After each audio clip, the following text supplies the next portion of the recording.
वह घर से भाग गई है। मई महीने की भरी दोपहर में आराम से अपना काम करने बैठी ही थी कि दरवाज़ा खटखटाने की आवाज़ आई। मैंने आवाज़ सुनकर दरवाज़ा खोला। देखा कि वहाँ हमारे पड़ोस की महिला खड़ी थी। मैंने कहा, इस दोपहर में कैसे आई हो? वह खूब बिलबिलाकर रोने लगी। मैं समझ नहीं पाई। मैंने उसे आराम से बिठाया। मेरे मन में कई शंका कुशंका आ रही थी। मैंने उसको ठंडा पानी पिलाया और कहा, शांत हो जाओ और फिर बताओ क्या हुआ है। वह परिवार हमारे सामने ही मंदिर में रहता था। वह बहुत गरीब थे। जब उनके बच्चे छोटे छोटे थे तब आकर मेरे ससुर जी से उस मंदिर में रहने के लिए अनुमति मांगी थी। तब हमने रहने की अनुमति दे दी और साथ में ही मंदिर के साथ में छोटी सी जगह थी, वहाँ पर 2 रूम तैयार करने में सहायता भी की, क्योंकि मंदिर की देखभाल करने के लिए वहाँ कोई आवश्यक था। साफ सफाई करना और मंदिर का ध्यान रखने के लिए उचित आदमी की ज़रूरत थी। वह लोग बहुत सीधे साधे ईमानदार लगे थे। वह लोग वहाँ रहने लगे थे। वह परिवार सुखी और खुश था। गरीबी के दिनों में भी वह ठीक से अपने परिवार की देखभाल करता था। बच्चे बड़े होने में देर नहीं लगी। देखते ही देखते सब बच्चे बड़े हो चुके थे।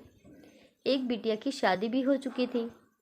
ये बेटी जो थी वह छोटी थी, करीबन 20-22 साल की रही होगी।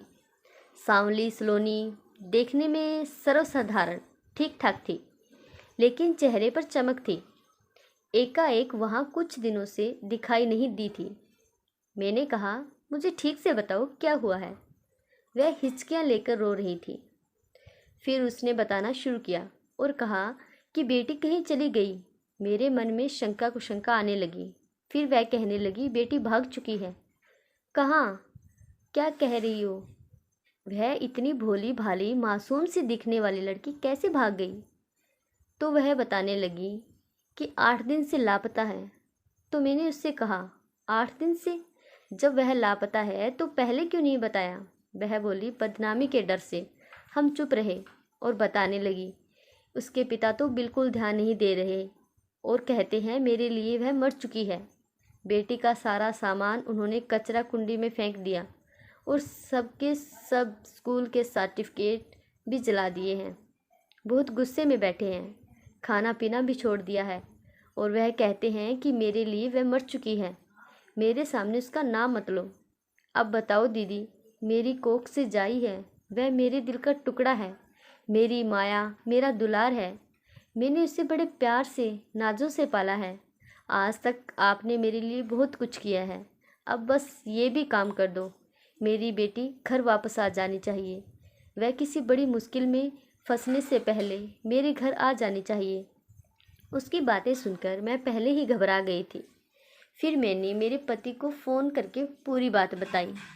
उन्होंने तुरंत पुलिस स्टेशन आने को कहा। अर्जुन सर कंप्लेंट दर्ज करने के बाद उन्होंने तुरंत कार्रवाई शुरू की, क्योंकि मेरे पति कमांडिंग ऑफिसर थे। उनका दिन रात पुलिस स्टेशन में उठना बैठना था, इसीलिए तत्काल एक्शन ली गई। लड़का लड़की दोनों को भी पुलिस स्टेशन लेकर आए। आते ही इंस्पेक्टर ने उस लड़के को एक करारा थप्पड़ मारा।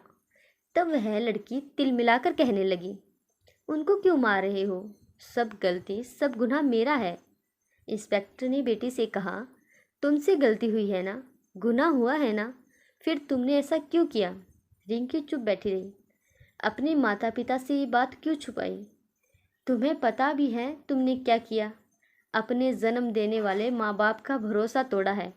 वह लड़का तुम्हारे साथ क्या क्या करने वाला था, क्या तुम्हें पता है?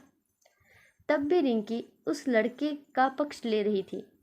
इंस्पेक्टर ने उस लड़के की पत्नी को थाने में बुलाया। उसकी पत्नी को इंस्पेक्टर ने कहा कि तुम इस नालायक पति को तलाक दे सकती हो। उसने कहा, नहीं, मैं तलाक कभी नहीं दे सकती। वैसे भी मैं मेरे बच्चों को मजदूरी करके पाल रही हूँ। आगे भी मुझे मजदूरी करके मेरे बच्चों को पालना पड़ा तो भी चलेगा, लेकिन मैं इस नालायक पति को तलाक नहीं दूंगी। इंस्पेक्टर ने एकांत में रिंकी को समझाया। कहा कि क्या तुम्हें रखेल होना पसंद है? सारी ज़िंदगी क्या तुम रखेल बनकर जियोगी? तब रिंकी के दिमाग में बात समझ में आई। तभी वह सूखे पेड़ की तरह थरथराने लगी और मन ही मन में कांप गई। इंस्पेक्टर ने उसे अच्छी तरह और भी कुछ बातें समझाई। किसी मंदिर में हार डाल देने से क्या विवाह हो जाता है? अपनी 2 व्हीलर बेचकर उस लड़के ने रूम का किराया दिया था। क्या वह तुमसे सच में प्यार करता है? अगर प्यार करता होता तो सबको बता कर सबकी परमिशन लेकर ही शादी करता, लेकिन उसने तुम्हें छुपाकर अलग रूम में रखा। इन सब बातों का क्या मतलब हो सकता है?